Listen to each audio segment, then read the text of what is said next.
yang ketiga, Pak Bu, yang insya Allah dirahmati dan diberkati oleh Allah Subhanahu wa taala, yaitu adalah masyara hayawanan. Hewan yang muncul dari batang. Belatung, Pak. Ya, dan belatung itu kan misalkan ada hewan itu ya. Hewannya kalau jadi batang, misalnya sapi gitu ya, kan jadi batang itu ya. Kan najis. Ya, najis sudah jadi batang berarti kan najis. Lah, kemudian kan muncul apa namanya? Belatung. Hewan yang muncul itu jadi suci.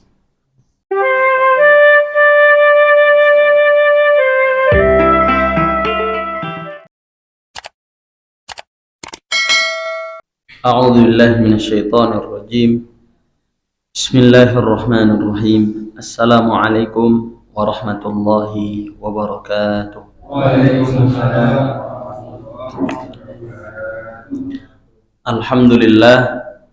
Alhamdulillahi ala ihsanih wasyukru lahu ala taufiqihi wa amtinanih.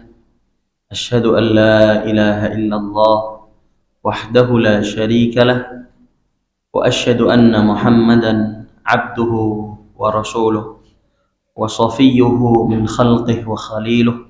Ballagha ar-risalah wa adda al-amanah wa nasaha al-ummah wa kashafa Allahu bihi al-ghummah wa jahada fi sabilillahi haqqa jihadih hatta atahu al-yaqin. Allahumma 'allimna ma yanfa'una wanfa'na bima 'allamtana. Rabbi 'allimna alladhi yanfa'una. Rabbana zidna 'ilma warzuqna fahma. Allahumma faqihna fid din wa 'allimna ta'wil. Rabbi shrah li sadri wa yassir li amri wahlul 'uqdatam min lisani yafqahu qawli. Amma ba'da. Jamaah salat maghrib rahimani wa rahimakumullah. Sami sehat ibu bapak sekalian. Ada mas-masnya satu, jadi belum jadi bapak-bapak ya. Sehat mas? Alhamdulillah. Mas juga ya, kakak beradik ya? Oh enggak ya? Mirip ya? Mirip, sama-sama laki-laki Pak. Alhamdulillah, puji syukur kehadirat Allah Subhanahu wa taala atas segala kenikmatan yang telah Allah berikan kepada kita semua, hingga pada akhirnya kita semua Bapak Ibu sekalian masih Allah izinkan, masih Allah ridhoi untuk duduk kembali, lenggah kembali di majelis ilmu ini. Karena banyak orang-orang itu yang tidak diberikan taufik sama Allah, yang pada akhirnya tidak bisa untuk duduk di majelis ilmu.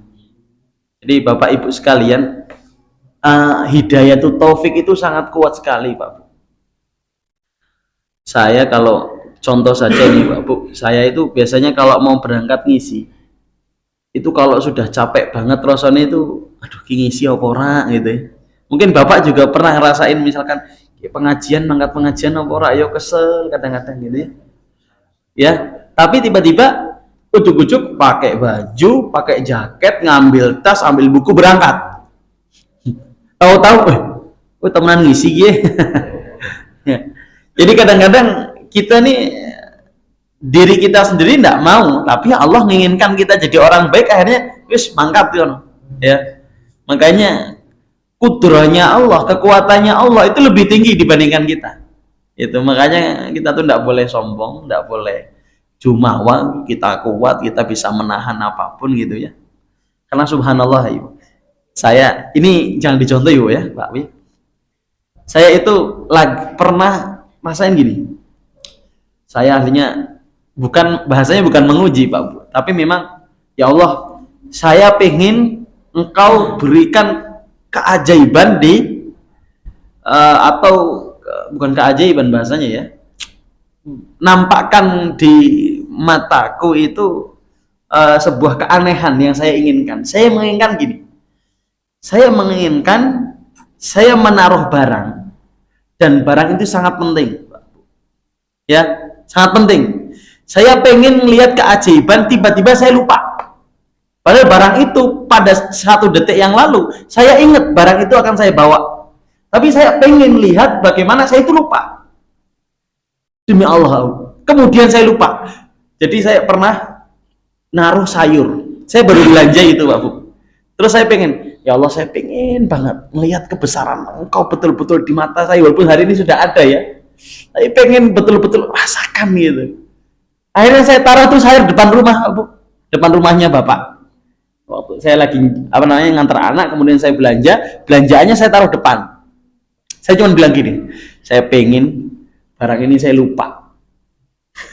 Saya pengen barang ini ketinggalan, dan karena ketinggalan itu karena saya lupa. Subhanallah, betul itu Pak Bu. Saya sudah sampai, kalau jalan baru itu ada masjid yang tengah lingkaran jalan itu Pak, ya. Yang pas masuk sebelum sebelum Linggasari setelah Linggasari. Setelah gelondongan itu kan ada masjid jalan. Tak pikir, subhanallah, Jan kelalen temenan. Jan kelalen temenan itu, Jan. Subhanallah, enggak saya bawa. Akhirnya saya pulang lagi tempat rumahnya Bapak, kita lihat subhanallah barangnya di depan gitu. Ya. Jadi kadang-kadang kita mengingat kita ini memang lemah. Kalau Allah katakan kun, kamu tidak akan kuat, betul-betul tidak akan kuat. Makanya ketika Allah izinkan kita, Allah ridhoi kita, ini kan tanda Allah ridho dengan kita kan, Allah izinkan kita duduk di majelis ini. Makanya bagi seorang muslim dan muslimah itu kalau entah diuji atau ditakdirkan sesuatu, itu tidak usah kemudian ngeluh sama Allah. Makanya ada satu perkataan nih Bapak, ini perkataannya Ibnu Athaillah. Jadi Ibnu Athaillah ini salah satu ulama besar ya, thariqah Syadziliyah. Jadi Ibnu Athaillah As-Sakandari. Saya waktu itu lagi ngaji sama guru saya, ngaji kitabnya Al-Hikam. Beliau ngomong seperti ini. Kalau seandainya manusia itu kok tahu yang nguji itu Allah, maka dia akan tenang saja. Nah, diuji kemudian ditakdirkan misalkan hari ini, kalau ngundang pengajian ya. Kalau jenengan tahu bahwasanya yang menakdirkan, yang mendudukkan kita, yang menjadikan kita duduk di sini, dengarkan orang ngomong itu Allah, sudah kita bahagia. Kenapa? Karena ada sesuatu yang sedang Allah rencanakan untuk kita, Pak. Kayak tadi misalkan, contoh Pak Bu, jenengan misalkan di perjalanan, kemudian HP jenengan rusak. Misalkan jenengan melakukan perjalanan dari misalkan Banjarnegara ke Surabaya, kemudian ternyata HP jenengan rusak. Padahal HP itu sangat penting Pak Bu ya, apalagi dalam perjalanan. Mungkin dalam hati jenengan, aduh HP ini kok malah rusak ya. Padahal saya harus menghubungi saudara, saya harus menghubungi ini takutnya nanti mungkin kalau seorang bisnismen, waduh gimana nih, kehilangan pelanggan dan lain sebagainya, HP-nya rusak. Tapi kalau orang yakin bahwa saya nguji Allah, wis tenang wae. Oh iya, mungkin Allah punya rencana lain. Bisa jadi ketika HP kita rusak, ada orang yang nelpon kita mau menyadap uang kita, mau membuat tidak baik kepada kita. Makanya apa? Semua yang hari ini telah Allah tuliskan, ya sudah, yakin saja bahwasanya ini yang merencanakan Allah. Allah punya sesuatu yang sedang direncanakan untuk kita. Makanya Bapak Ibu sekalian, kita patut bersyukur kepada Allah Subhanahu wa taala ya, dimana akhirnya dimana kita semua akhirnya masih Allah izinkan untuk duduk kembali di majelis ilmu. Kalau Bapak Ibu tanya, Ustadz apa yang sedang Allah rencanakan, tidak tahu. Saya juga tidak tahu yang sedang direncanakan untuk kita apa, juga tidak tahu. Ya, bisa jadi Allah tidak merencanakan di sini. Bisa jadi Allah sedang rencanakan sesuatu di surga. Makanya patut bahagia, pokoknya seneng Pak, melakukan kebaikan, wis duduk di majelis ini udah paling seneng. Wah, koyoknya lagi dibangun ke taman ini di surga gitu ya. Kalau yang pengajian ini ngantuk apa Pak? Gitu ya. Jadi, ini Bapak yang satu lagi yang kakinya sakit itu sembuh Pak? Sudah sembuh? Oh tapen. Oh gitu. Tapi sudah sembuh? Belum sembuh? Oh pemulihan ya. Semoga segera membaik. Kedua kalinya Bapak Ibu sekalian,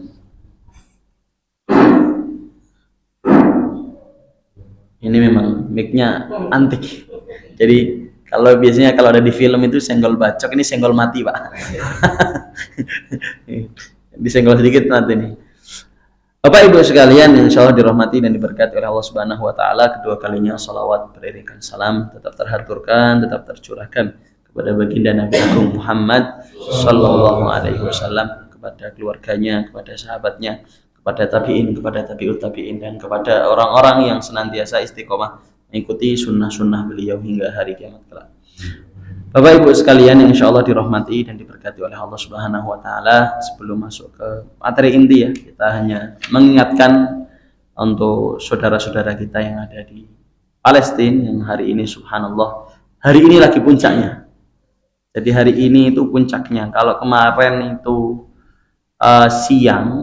malam hari, dan pengebomannya itu kan cuman di sekitar di sekitar tempat-tempat yang memang sudah diincar ya. Kalau sekarang memang ke pemukiman yang lebih luas lagi. Jadi hari ini sudah lebih di angka mungkin sampai 5.000 Pak.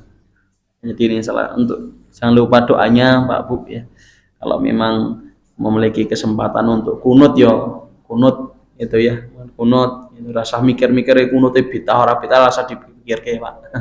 Ya, kunut nazilah itu hukumnya sunnah, dilakukan setiap sholat wajib dari zuhur sampai Isya juga boleh. Ya. Bareng-bareng boleh, sendiri-sendiri juga boleh ya. Jadi lucu kalau udah keadaan seperti ini masih mikir kayak bid'ah ora bid'ah ya. Pada akhirnya memang kunut memang tidak bid'ah, hukumnya sunnah. Monggo nanti ada kesempatan jenengan nanti enggak apa sholat Isya kita kunut deh Bu ya, kunut enggak apa untuk saudara-saudara kita di Palestina, karena memang subhanallah Bapak Ibu sekalian, ada hal yang menarik dari kisah Palestina itu. Sebelum masuk ke materi inti, saya tertarik dengan ini Pak. Jadi dulu itu Masjid Al-Aqsa itu kan sebagai kiblat pertama kaum muslimin Pak Bu. Jadi kiblat pertama kaum muslimin itu di Al-Aqsa. Tapi sebelum itu ada kisah menarik Pak Bu. Apa itu kisahnya? Dulu sebelum penunjukan kiblat yaitu Masjid Al-Aqsa, kaum muslimin dalam keadaan berpecah belah, saling bermusuhan. Yang lebih menarik lagi Pak Bu, hampir mirip kayak sekarang, bermusuhannya di dalam masjid, antar masjid. Jadi sebelum pemilihan Masjid Al-Aqsa itu, jadi satu muslim dengan muslim yang lain itu adanya padu Pak. Entah masalah, apalah dijadikan masalah. Kan mirip kayak sekarang Pak. Yang muslim diusir ke masjid ya, rebutan masjid. Itu padahal enggak bisa, enggak boleh. Ya, rebutan masjid pun juga enggak boleh, enggak diperbolehkan. Perebutan masjid, ngerebutan masjid enggak boleh. Masjid itu punya Allah. Makanya kata para ulama, lucu kalau ada orang itu debat ya, bertikai masalah masjid. Padahal masjidnya bukan masjidnya orang itu.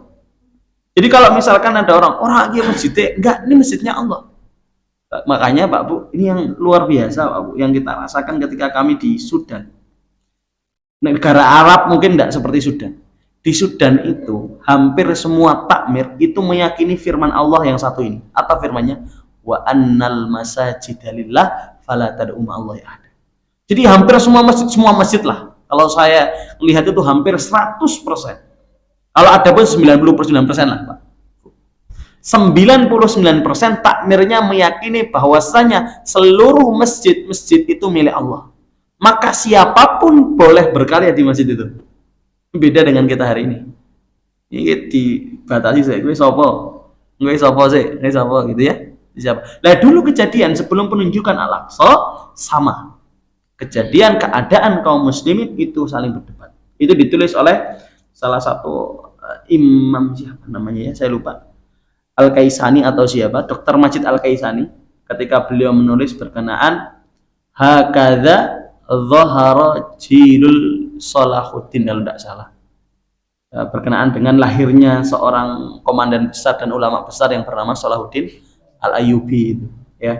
Jadi dulu keadaannya Pak sebelum Al-Aqsa itu subhanallah, kaum muslimin satu dengan yang lain itu berdebat atau izin.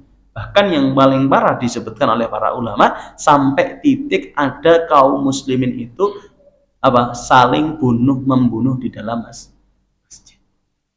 Nah itu mirip kayak sekarang Pak udah Pak. Makanya emang kemungkinan besar ada keajaiban yang bakal Allah berikan gitu ya. Makanya kita bisa mengetahui bersama bahwa masjid itu adalah tempat kebangkitan kaum muslimin. Nah dulu Nabi itu didik para sahabat di mana? Di Masjid Nabawi. Mau perekonomi, mau pendidikan, mau politik, semuanya berawal dari masjid. Makanya di masjid itu nggak boleh ngomongin politik. Maksudnya nggak boleh ngomong politik, Pak. Ya, padahal masjid itu tempat di mana seluruhnya. Masjid itu bukan tempat sholat saja. Masjid itu tempat peribadahan, tempat untuk mendidik, tempat untuk bicara ekonomi, tempat untuk bicara politik. Dan itu dulu Nabi tempatnya kayak gitu, Pak. Ya, tempatnya seperti itu. Makanya kan Medeni nek wis masjid gitu politik paling ngeri, Pak. Ya, makanya dibatasi. Saking mengerinya Islam itu kalau udah bicara politik di dalam masjid. Kenapa? Karena Islam punya kekuatan dan memiliki roh sendiri. Coba Bapak Ibu sekalian, percaya apa enggak? Orang Jepang itu pernah mengecek detak jantungnya orang beriman yang meyakini Allah sama detak jantungnya orang-orang yang nggak beriman. Jadi Pak Bu, itu detak jantungnya atau tensi darahnya itu orang-orang yang tidak beriman itu rata-rata lebih di atas, jadi lebih tinggi dibandingkan orang nggak beriman. Kenapa masalahnya? Karena orang-orang beriman artinya tenang, orang-orang kafir itu tidak tenang, tidak artinya. Kalau ditanya tenang nggak ya tenang, mesti wedi mati, wedi bukan hartanya hilang itu ya. Makanya ini salah satu pelajaran ketika kita membicarakan Al-Aqsa. Salah satu pelajarannya adalah sebelum penunjukan kiblat Al-Aqsa itu dulu kaum muslimin dalam keadaan berpecah belah. Jadi siji ngene pokoknya kelompok-kelompok akhirnya siji karo liyane apa? Saling tuduh menuduh hingga akhirnya yang paling puncaknya adalah ada darah kaum muslimin tertumpahkan di masjid. Akhirnya ditunjuklah Masjid Al-Aqsa menjadi apa? Menjadi awal dari kebangkitan Islam itu sendiri. Di Bapak Ibu sekalian yang insya Allah dirahmati dan diberkati oleh Allah Subhanahu Wa Taala.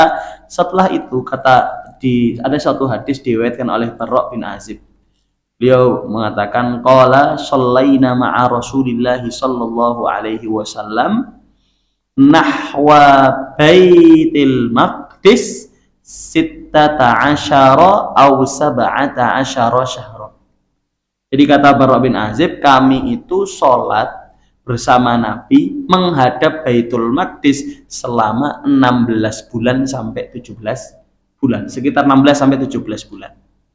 Setelah itu turunlah firman Allah yang berbunyi apa?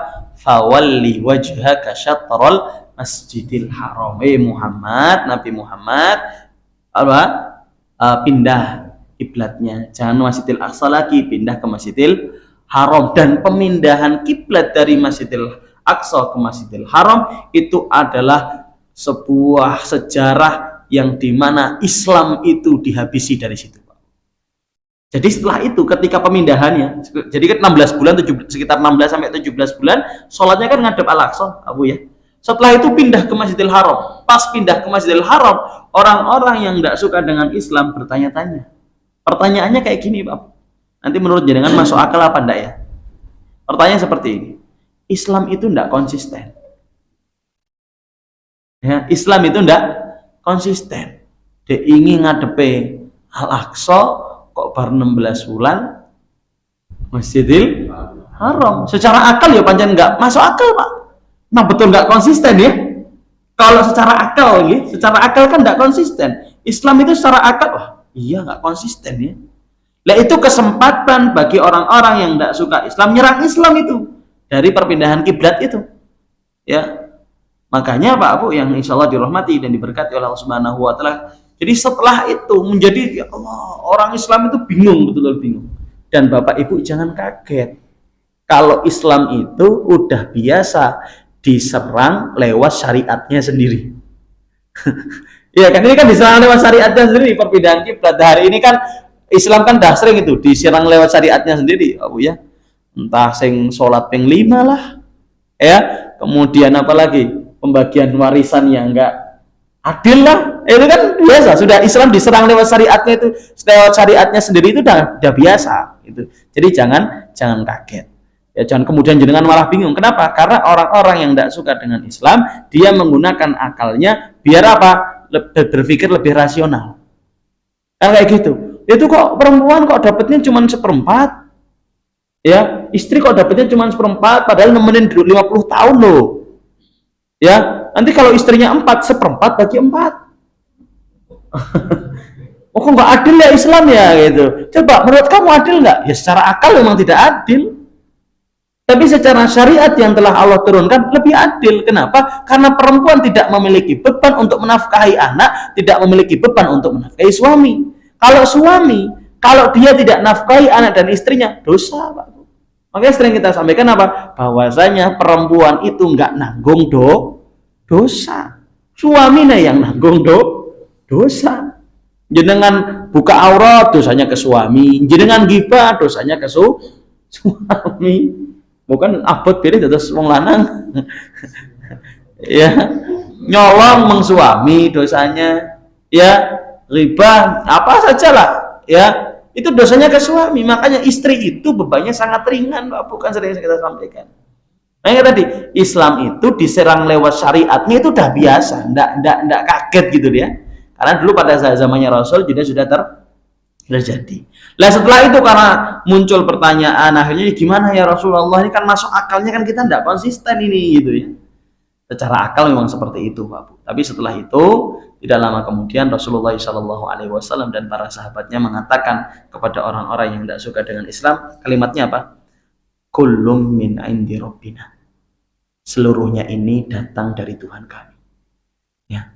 Tuhan kami memerintahkan ini, ya kita sami'na wa ta'na. Tuhan kami melarang seperti ini, ya kami sami'na wa ta'na. Jadi mau dibilang enggak masuk akal itu bukan urusan. Tapi kalau ini sudah datangnya dari Tuhan kami, ya mohon maaf, akal tetap kalah. Nah, kan gitu. Makanya dalam beragama memang tidak boleh 100% ya kita menggunakan akal, tapi boleh menggunakan akal untuk memahami agama. Tapi nggak boleh semuanya harus dengan akal, gitu kan? Makanya kata Imam Ali apa? Kalau seandainya agama itu dipahami dengan akal, atau akal itu didahulukan daripada agama, lebih masuk akal apa? Dalam membasuh khuf, yang dibasuh bagian mana? Bagian bawah. Kalau bicara akal, padahal ketika membasuh khuf mana yang dibasuh? Bagian atas. Yang kotor mana, Pak Bu? Bawah. Harusnya yang dibasuh mana? Bawah. Tapi kata Rasul yang dibasuh mana? Atas. Kan nggak masuk akal ya. Kok iya yang kotor bawah, kok yang dibasuh malah atasnya? Makanya apa? Boleh kita memahami agama dengan akal, tapi tidak boleh akal itu didahulukan daripada agama. Lalu Imam Syafi'i itu, Pak Bu, itu imam. Jadi mazhab Syafi'i itu adalah mazhab yang paling spesial. Kenapa? Karena menggabungkan akal dan nakal dan dalil. Kalau mazhab yang lain mungkin cuma dalil, dalil gitu ya. Tapi kalau mazhab Syafi'i itu sangat spesial. Spesialnya apa? Kalau sudah ada akal, ada dalil, sudah digabungkan. Dan mazhab Syafi'i adalah mazhab yang paling suka menggabungkan. Jadi mazhab Syafi'i itu yang kalau dibilang mazhab yang paling suka jaga sunnah itu mazhab Syafi'i. Mau tak ceritain nggak, Pak Bu? Kenapa bisa seperti itu? Mazhab Syafi'i itu tidak pernah menghilangkan hadis. Ya, contoh, Rasul pernah kenyang berdiri, Rasul pernah kenyang duduk, dua-duanya ada hadisnya. Mazhab yang lain mengatakan yang sunnah yang duduk, yang berdiri nggak sunnah. Di Syafi'i nggak. Ya, dua-duanya sunnah. Ya, kenapa? Mazhab Syafi'i itu mazhab yang menggabungkan. Ya, kenapa? Itu yang paling jaga sunnah. Kalau dikatakan Syafi'i itu yang paling jaga sunnah. Ya, paling menjaga sunnah dibandingkan mazhab yang lain. Kalau mazhab yang lain itu nggak ada. Terkhusus mazhab Hambali, mazhab Hanafi itu biasanya udahlah ngambil yang satu ini yang sunnah. Makanya kencing berdiri, kencing duduk sama kencing berdiri yang sunnah mana? Yang sunnah kencing duduk katanya kan gitu kan. Padahal dua-duanya ada hadisnya gitu ya. Makanya itu spesialnya mazhab Syafi'i. Bapak Ibu yang insyaallah dirahmati dan diberkati oleh Allah Subhanahu wa taala. Jadi tadi pelajarannya bahwasanya Al-Aqsa adalah kiblat pertama kaum muslimin, dan pelajarannya bahwasanya sebelum penunjukan Al-Aqsa kaum muslimin sudah terjadi apa? Perkelahian, perdebatan, dan ini jangan sampai terjadi di kita hari ini. Ya, kita harus betul-betul legowo hingga saudara yang yang penting masih ahlu sunnah itu insyaallah aman. Ya, yang penting udah Syiah wae wis aman gitu ya. Semuanya saudara kita ya, enggak usah mengejat, enggak usah menjatuhkan saudara kita, kecuali kalau memang bukan ahlu sunnah ya dijatuhkan saja. Kayak Syiah itu ya jangan dibiarkan, Ahmadiyah lagi ya jangan dibiarkan. Selain itu saudara kita semua. Kenapa Pak Bu kita sampaikan, saya itu sudah terbiasa dengan guru-guru yang berbeda. mau modelnya kayak apa saya sudah sering ketemu ya, dan di Indonesia saya tidak kaget ya, nggak kaget karena ketemu gurunya beda-beda, yang model ini, yang model ini, yang model ini. Akhirnya saya tahu, alhamdulillah dapat guru yang berbeda-beda. Akhirnya kita bisa lebih lapang dada, bisa melihat saudara itu ya teman betul-betul saudara, bukan wis kayak musuh gitu ya. Karena orang Indonesia itu senengnya wis anak bedone langsung digolek, sing bedone ndi yo, pokoknya bedone iki wah iki kudu digolek bedone gitu ya. Padahal kita diperintahkan untuk apa? Untuk senantiasa bersama bersatu dalam bingkai ukhuwah Islam. Bapak Ibu sekalian yang insya Allah dirahmati dan diberkati oleh Allah Subhanahu Wa Taala. Ini berkenaan, hari ini kita akan membahas berkenaan pembagian najis ya, pembagian najis yang dia dimaafkan ya. Kemarin mungkin sudah saya sampaikan bahwa ya, najis yang dimaafkan. Yang pertama, najis yang dimaafkan kata musannif rahimahullahu taala, ma yu'fa anhu fis thawbi wal ma'i wa huwa ma la yudrikuhu at-tarf. Jadi yang pertama, najis yang dimaafkan Bapak Ibu sekalian adalah najis yang di pakaian atau yang ada di dalam air, yang dimana dia tidak bisa kita lihat dengan mata kita ya, atau tidak bisa kita rasakan. Biasanya kan najis itu kan bau Pak ya, bau atau tidak bisa kita lihat, tidak bisa kita rasakan lah, malah yudriku at-tarf. Imma tidak bisa kita rasakan atau tidak bisa kita lihat, maka itu dimaafkan. Contoh kan sering misalkan ada di sini najis gitu ya, Allahu Akbar, kita tidak tahu di sini ada najis apa enggak. Bisa jadi ada najis, contoh biasanya kayak ibu-ibu yang pakaiannya panjang, ibu-ibu ya. Ya biasanya kalau pakaiannya panjang kemudian tidak tahu itu kena najis atau tidak gitu ya, karena untuk menjaga aurat. Tapi kalau kita tahu najisnya ada, wah tadi saya lewati comberan dan comberannya di situ ada kotorannya, oh berarti kita sudah tahu di situ ada najisnya, diganti. Tapi kalau ternyata kita jalan tidak tahu pakaian kita ada najis, ya sudah, berarti najisnya dimaafkan. Catatannya apa? Kita tidak bisa melihat, yang kedua tidak bisa melihat najis tersebut, yang kedua kita tidak bisa merasakan atau tidak bisa mencium najis tersebut ya. Tapi kalau kita bisa mengetahuinya dan bisa melihat, ya sudah, tetap harus diganti. Ini yang pertama. Yang kedua Bapak Ibu sekalian ya, ma yu'fa anhu fis thawbi dunal ma ya. Yang kedua adalah najis yang dimaafkan adalah yang ini di pakaian ya, yang di pakaian, yaitu apa? Kalau terkena darah ya, terkena darah hewan ya, terkena darah hewan yang dimana hewannya itu apa? Ndak punya ini Pak, apa namanya? Ndak punya darah yang mengalir gitu ya, darah yang mengalir dan bukan darah kita. Jadi contoh misalkan Bapak Ibu lagi sholat ya, keluar darahnya ini Pak ya, ndak masalah keluar darah, tapi jangan sampai darahnya itu berpindah ke tempat yang lain. Jadi Allahu Akbar misalkan, ini ada darah, ibu atau bapak nyentuh darahnya, dah kan dah berpindah tuh, najis ya, harus diganti, diulang sholatnya kalau dalam keadaan sholat.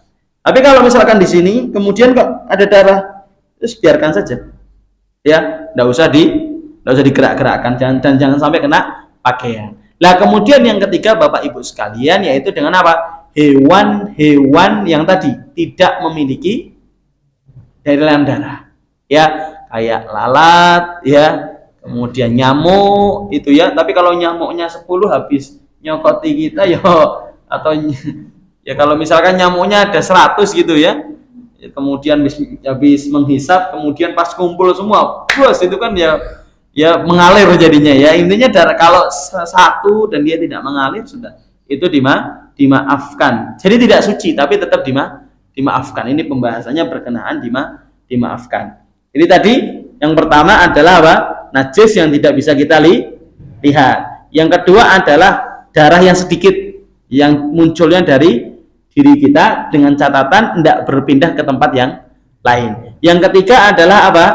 Al-maitah allati la damala sa'il, yaitu bangkai-bangkai hewan-hewan yang apa? Tidak memiliki darah yang mengalir. Itu kalau cuma satu. Cuman kalau sampai 10.000 kayak laler gitu Pak Bu nggih, 10.000 ning bak. Wah, itu ya najis nanti jadinya ya.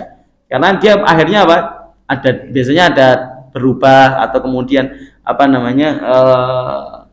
Ada asarnya lah, kalau satu atau dua kan tidak. Kemudian termasuk semut Pak Bu ya, semut itu juga termasuk hewan yang apa? Yang tidak punya darah yang mengalir. Jadi kalau ada bangkai semut nempel ya enggak najis. Gitu ya.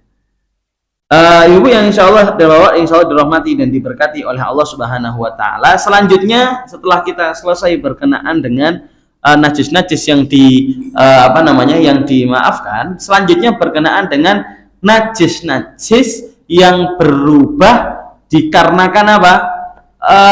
Berpindahnya satu sifat ke sifat yang lain. Jadi ada najis nih, misalkan ini najis ya, kemudian karena dia berubah dari sifat asalnya ke sifat yang lain, maka dari yang suci menjadi dari yang najis menjadi suci ya. Namanya kalau di dalam fikih namanya istihalah. Istihalah niki ibarah kata niki menjadi spesial kalau Bapak Ibu sami apal nggih. Mertos istihalah napa mboten? Istihalah itu apa? Perpindahan satu sifat ke sifat yang lain, itu istihalah ya. Jadi misalkan tadi pertama sifatnya misalkan suci karena berubah menjadi najis, atau balikannya dari najis kemudian yang sering menjadi najis nggih, dari najis kemudian jadi suci. Itu berkenaan dengan istihalah. Yang pertama Bapak Ibu yang insya Allah dirahmati dan diberkati oleh Allah Subhanahu Wa Taala, ada 3. Jadi istihalah itu ada 3. Yang pertama, al-khamru idza takhallalat binafsiha. Khamr ya, kalau dia apa? Takhallalat binafsiha ay tahawwalat ay istihalah. Kalau seandainya ada khamr ya, khamr Pak Bu ya, kemudian dia berubah sifatnya ya, dari asalnya, dari dari sifat asal khamr ya, berubah kepada apa? Sifat yang lain, seperti jadi cuka ya, khol itu namanya cuka ya, itu berubah. Lah kalau sudah berubah seperti itu, tapi dengan catatan binafsiha, berubahnya karena sendiri. Contoh khamr ditaruh apa ya, beribu-ribu hari misalkan nggak diminum gitu ya, pas kita lihat ternyata sudah nggak ada khamrnya ya, mau diminum juga nggak memabukkan, ternyata sudah berubah menjadi cuka itu ya, karena dia berubah sendiri, maka apa? Di situ hukumnya jadi suci. Nah itu. Jadi apa? Khamr jika berubah dari sifat asalnya berubah ke sifat yang lain ya. Contoh seperti itu, tapi dengan catatan apa? Berubahnya karena sendiri ya. Walaupun nanti ada cara-caranya Pak Bu ya. Nanti yang tahu orang-orang yang biasa buat cuka itu ya, ada cara-caranya ini. Alami. Jadi ada alami, ada yang tidak alami itu biasanya. Biasanya kalau yang tidak alami ya bakul-bakul cuka itu yang tahu itu ya. Nanti mungkin bisa ditanya, karena mungkin cara dulu sama cara sekarang kan berbeda mungkin ya. Mungkin hari ini ada cara tersendiri untuk membuat cuka itu gimana itu ya. Yang penting intinya khamr yang berubah ya, berubah dari sifat asalnya berubah kepada sifat yang lain ya. Masya Allah. Tapi dengan catatan ya, biduni idhafatin, tanpa ditambahi dengan sesuatu apapun Pak ya. Cuman kata musannif apa? Wala yadur wad'u aslin wa sukarin wa ma'in wa ma'i wirdin bi tibin raihatiha. Tapi kata musannif di takliknya dikatakan apa? Tapi tidak masalah kalau seandainya khamrnya dikasih gula, dikasih madu gitu ya, pokoknya dikasih apa, tambahan-tambahan itu ya, biar nanti berubah menjadi apa, menjadi khol, jadi cuka, itu tidak masalah ya. Jadi ada 2 kemungkinan, imma tadi kejadiannya berubah karena sendirinya atau berubah karena tambahan yang lain gitu ya, entah ditambahin gula atau ditambahin madu. Ini dikasih ke madu katanya Pak Bu, saya kurang paham juga kalau khamr dikasih madu kayak apa rasanya ya. Jamu no, Pak. Anggur itu kan biasanya cuma dicampur dengan jamu biasa itu kan biasanya kan ada itu kan khamar sebenarnya. Heeh. Buat campuran jamu yang berilmu, campur madu, campur jeruk nipis, campur jamu yang halal itu akhirnya kan khamarnya hilang itu. Iya. Oh, gimana itu? Ada ya, Pak ya? Ya, itu kan sering itu kok berarti ya. Kan kalau di beberapa jamu jago yang ada itu Oh, racikan. racikan gitu. Kan ada anggurnya, anggur beras itu. Khamar itu dimin pasti. Tapi kalau sedikit nggak mampu sih, tapi kalau sebotol nggak mampu ya. Oh gitu ya.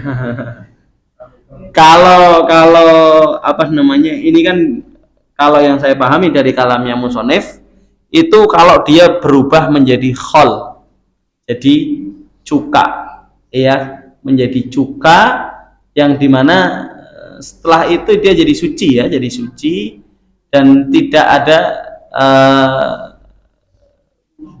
memabukkan gitu ya. Walaupun nanti kalau di jamu itu kan walaupun tidak banyak tapi tetap masih ada ininya ya, tetap ada ini, ada homernya.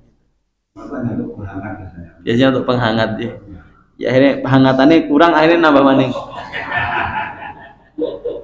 Wallahu a'lam bishawab, Pak, gitu ya. Oke, itu yang pertama khamar ya, Pak. Yang kedua ya, di kata Sahibul Sofatu Zubat itu kata Ahmad bin Raslan apa? Watat hurul khamru idza takhallalat bi nafsiha wa in ghallat aw nuqilat, ya, tidak usah kata. Terus kalau ada khamar kemudian dia berubah dari sifat asalnya ke sifat yang lain ya. Jadi yang paling sering disebutkan oleh musonif itu berubah dari khamar ke cuka. Ya, ke khol itu ke cuka. Ya, imma dia berubahnya karena sendirinya atau memang dia diketambahan dengan yang disebutkan musonif seperti gula, kemudian madu, kemudian ada ditambahin air mawar ini katanya. Ya, agar apa? Agar wangi baunya gitu. Katanya khamar juga baunya enggak enak itu. Ya karena saya juga dulu kan saya waktu SMP itu mondok di Bekonang. Bapak Ibu tahu Bekonang? Tahu Bekonang, Polokarto Bekonang itu di Sukoharjo itu. Orang Solo, Pak. Masya Allah. Saya kecil di Solo. Kecil saya di Solo. Saya itu pernah, Bu. Jadi kalau di Solo itu kan, kalau di sini kan jarang ya. Kalau di Solo itu kan banyak apa namanya pos kamling. Nah, pos kamling biasanya di samping pos kamling itu ada angkringan. Itu biasanya khas itu kalau Solo gitu ya. Tehnya teh gardu. Gitu. Kita pernah lagi makan dan di situ ada mas-mas itu bawa botol itu. Biasanya botolnya botol aqua gitu ya. Dan subhanallah baunya dan ya Allah ya Rabbi, saya baru ternyata bu khamar itu wisra mambuni ra enak kok jadi minum gitu ya gitu. Mas itu apa Mas? Saya waktu masih kecil itu. Masih umuran kelas 1 SMP, kelas 2 SMP. Mas itu apa Mas? Ciule gelem orang. Karena kalau kita lari itu, masya Allah, mesti kalau kita lagi lari olahraga pagi itu mesti ya nemuin yang namanya pabrik itu lagi, masya Allah ya. Tapi ala kulli hal ya, gitu Pak. Jadi wis mambu jadi minum gitu ya.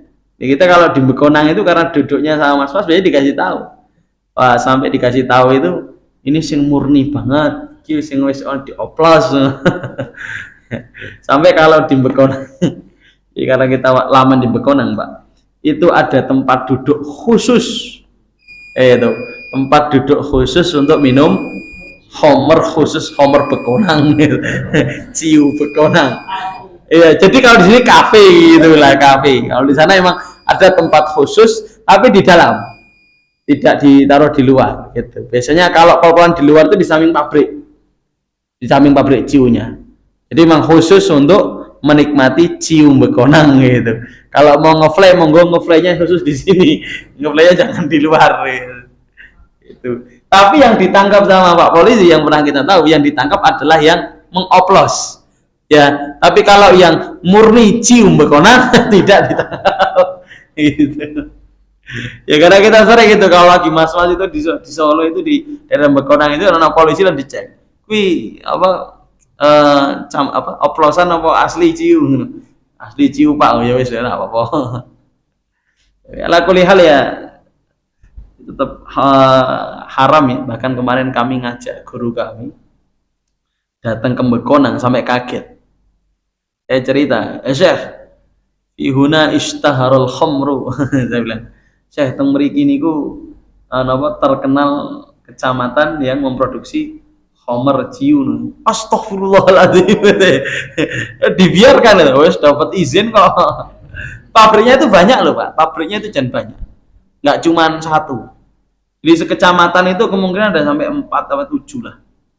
Itu pabrik. Dan pabriknya itu bukan pabrik kecil gitu.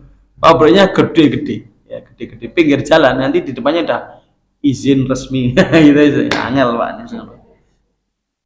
Oke Pak, yang kedua yang dimana perubahan sifat ya, satu sifat ke sifat yang lain, kemudian menjadi suci. Yang kedua adalah jildul maitah, yaitu kulit hewan.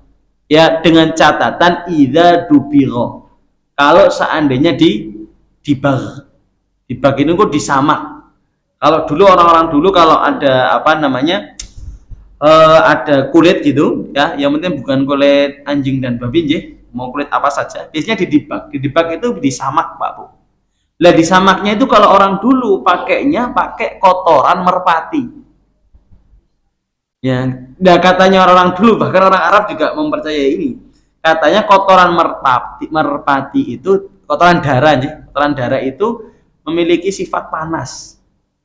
Itu. Jadi ada kotoran merpati diusapkan di mana? Di kulitnya, nanti dijemur.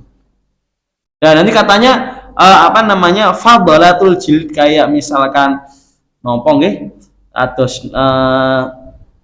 Allahu Akbar, belatung-belatungnya, darah-darahnya itu mengering dan nanti kemudian bisa dikeluarkan dengan mudah. Itu kayak merotoli lah bahasanya gitu.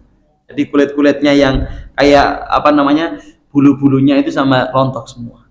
Itu mungkin bisa dicoba nanti pakai kotoran merpati. Cuman sekarang kan lebih mudah aja, bisa pakai air keras itu kan lebih bisa. Gitu ya. Intinya sama saja, gitu ya.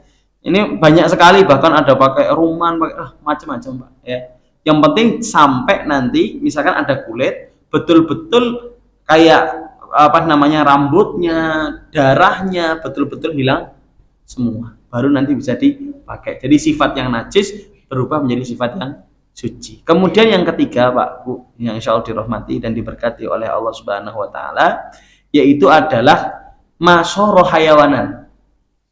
Hewan yang muncul dari batang. Belatung Pak. Ya, dan belatung itu kan misalkan ada hewan itu ya. Hewannya kalau jadi batang, misalnya sapi gitu ya kan jadi batang itu ya. Kan najis. Ya, najis sudah jadi batang berarti kan najis. Lah, kemudian kan muncul belatung. Hewan yang muncul itu jadi suci. Tidak najis. Jadi tadi namanya di permasalahan istihalah, perpindahan sifat yang najis ada yang suci. Jadi hewan yang keluar dari bangkai itu suci. Itu Pak ya. Jadi itu tiga najis yang dia berubah sifat dari yang najis kemudian menjadi suci. Yang pertama ada khamar, yang kedua ada kulit hewan, yang ketiga ada belatung atau hewan yang lain, saya tidak tahu. Uget-uget ya Pak nggih. Oh nggih. Nah, itu hewan yang muncul dari dari sesuatu yang dari bangkai, itu sesuatu yang najis ya, seperti belatung yang ada atau uget-uget yang lain tidak tahu ya. Wallahu a'lam bishawab. Mungkin ini yang bisa kami sampaikan ya. Insyaallah pada pertemuan selanjutnya kita akan membahas berkenaan najis pembagian najis dan cara menghilangkan najis gitu Pak. Mungkin ini yang bisa kami sampaikan. Kalau ada salahnya kami mohon maaf. Kalau ada baiknya semua datangnya dari Allah Subhanahu wa taala. Sebelum kami tutup, ada yang ditanyakan monggo Pak.